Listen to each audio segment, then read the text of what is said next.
qui con Maria Teresa, una delle 30 finaliste, ed è di Udine, quindi siamo molto orgogliosi.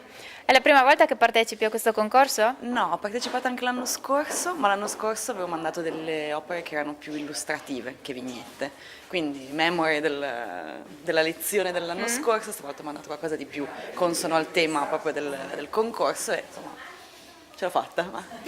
Ecco, quindi sei nella rosa dei 30 finalisti. Esatto. Benissimo, quindi conosci anche il Movimento Turismo del Vino, visto che sei della regione, Sì, cantine lo conosco. aperte, partecipi? Lo conosco e ho partecipato quest'anno a Cantine Aperte, ho fatto proprio da vignettista alla cantina di Roccabernarda, una delle aziende vinicole, mettiamola così, dell'iniziativa, e quindi anche lì ho venduto segnalibri, ho fatto ritratti, ho fatto proprio l'artista. Impresa diretta? Esatto, sono stata appunto contattata dal Movimento Turistico del Vino, quindi proprio ormai ci sono dentro.